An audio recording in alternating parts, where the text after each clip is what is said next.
I assume again most of you have been to the night market. Taichung has Taiwan's largest night market. Fengjiang Night Market, which is right over here, is amazing.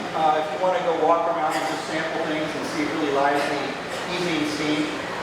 I've been hearing a lot of bad press recently about Taipei's night market. The Shilin night market has been getting a lot of bad press. Tourists getting ripped off there. But this night market here, I think, has a much better reputation.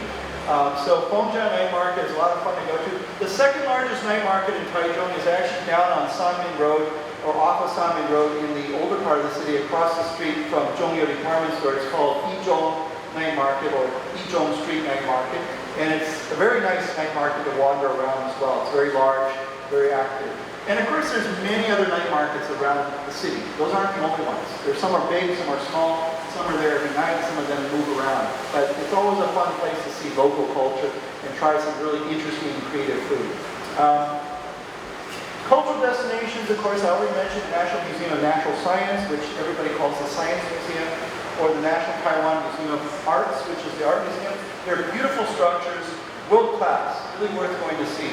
Regardless of what your interests are, and attract many visitors.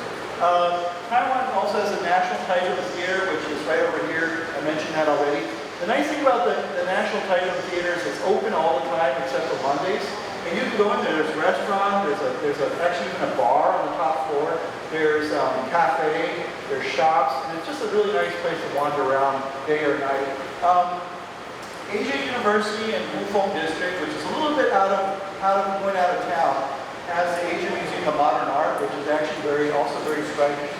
And there's the 921 Earthquake Museum, which is quite fascinating to go visit. It's also kind of on the outskirts of the city, as well as the Taichung Literature Museum, which actually is probably more interesting for Taiwanese and less for foreigners, although it is very attractive to walk around. Cultural events. I just want to mention this one more time. Up until tomorrow night, Sunday night, Taichung Jazz Festival. They get over 1 million visitors. It's free. Take a blanket. There's tons of beer and food and stuff. And you just crash on the grass and listen to music. Last night I listened to a group from Belize, South America, fully reggae, Caribbean music, Afro-Caribbean, followed by a group from Taiwan, followed by a group from New York City. So, I mean, there's all kinds of musicians from all over the world. There's 2 stages. A lot of fun. And here's a picture of what kind of crowd you're talking about. It's pretty fun. I meet all my friends down there every time. So anyhow, this is their 17th year they've done that. Compass Festival, I don't know if you went to that. That was a few weeks ago. I organized that. We had a good time right over here on Taiwan Boulevard. And then, as I mentioned, the Central Taiwan Lantern Festival is coming to Taiwan, or the main Lantern Festival will be in Taiwan, Taichung, sorry, this year. Next slide. So, if you want to explore the surrounding area, you have some time, you have a weekend, but you don't want to go too far away, or you can't go too far away, Taichung has a lot of great areas. These photos here are what we call the Gaomei Wetlands, which is out if you go up over the hill to the coast and head slightly north. There's this whole wetlands area that has this very long 800-meter boardwalk that takes you out of the wetlands and to the beach. Now, it's not a white sand beach like you would see in Hawaii or somewhere, but it's a nice, pleasant place to go. A lot of people like to go there on the weekends, especially in the evenings, because they have beautiful sunsets out there. And just south of there, between the wetlands and the Taichung port, is the Wuchi fishing port, which is also very popular because it's an active fishing port.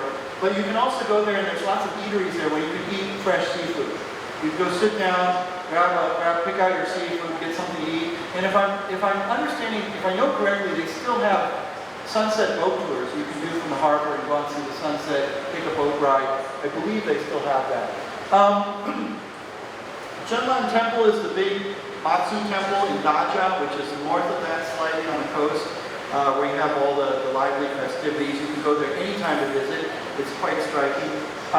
Lugang is the old town that I mentioned in Jianghua County. Just south of here, it takes about 45 minutes, that has the dragon boat races. But again, you can go there anytime and walk around. It's a really attractive town. It's one of the oldest towns in Taiwan. Next slide.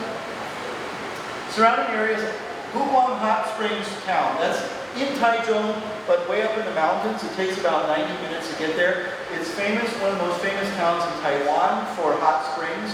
You can actually go up there and spend the night in a hotel.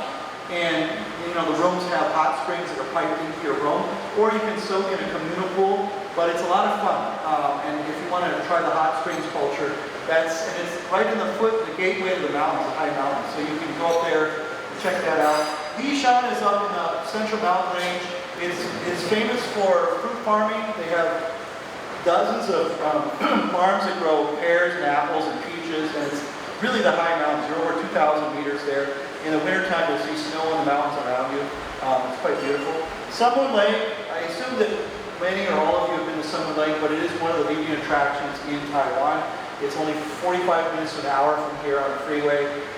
It's kind of near the geographical heart of Taiwan. And it's just a nice, attractive day trip, although there are many hotels you can stay there, up there. Right next to it is a Formosa Aboriginal Cultural Village, which showcases the Taiwanese indigenous tribes, but also kind of has a theme park thing going on. There's a cable car that connects the Sunmoon Lake that goes up and over the hill to the Formosa Aboriginal Village. So you can take the cable car up and over. And Puli is right next to Sunmoon Lake. It's the geographical center of Taiwan officially. Shito Recreational Area for Bamboo Forest. That's in Nantou County. It's about an hour and a half drive from here. Beautiful bamboo forest. You can go there for a day trip and wander around the bamboo forest. There's a lot of cute attractions right next to it or in that area. Like there's what we call a Japanese monster village. They're cute monsters, they're not scary monsters, but it's like this little Japanese style village with these kind of playful, cute looking Japanese monsters that they decorate the place with. One of the most favorite places for Asian tourists is Qingjing Farm. I actually asked Landis Hotel recently, I said, of all the Singaporeans that come to visit Taichung, what's their #1 destination in central Taiwan? And they said Qingjing Farm.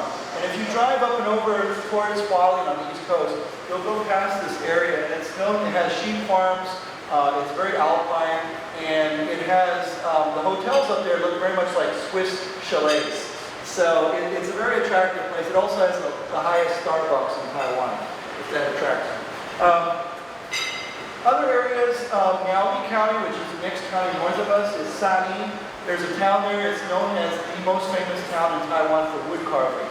If you like wood carving, or you want to see a wood carving museum with dozens and dozens of shops that sell wood carving, Sani is this little town. It's about, again, probably about 30 to 45 minute drive from here. For those of you who work at Micron, it's literally just 10 minutes down the road. And it's a very cute town to visit. It's nearby. Changhua County, just south of Taichung, is known for this huge Buddha that sits on the top of a mountain, Baguashan. And again, on the freeway, it's very fast to get there from here. Although I would warn you, I don't think, maybe this doesn't apply. The Taiwanese my Taiwanese friends say there's a superstition about this Buddha. They said if you're dating, never go there with your boyfriend or girlfriend because you'll break up. That's the superstition with this one. If you're married, you're okay. But I've heard, don't take your boyfriend or girlfriend to this Buddha because you will break up. So anyhow, Dashuishan is a big snow mountain. It's a national forest recreational area that's actually east of Taichung, but it's still within Taichung. It's also very alpine. It's famous for bird watching. You drive up this mountain road up to the end of it, and you can do some hiking and walking in there. And it's very much alpine, kind of, not high mountain alpine, but kind of mid-range alpine scenery. And then, of course, within Taichung city limits, there are the Dakang hiking trails. There's literally 10 different numbered trails. You can easily get to them from here in 20 minutes. And there's 10 different trails, and many people just do 1 through 10. And they're just simple hikes, like maybe 1, 2, 3 hours at most. And you can hike, and some of them give you great views of the city. And they're a lot of fun you can do. Very accessible. This is a picture of one of those trails right here in Taichung. Easy to get to.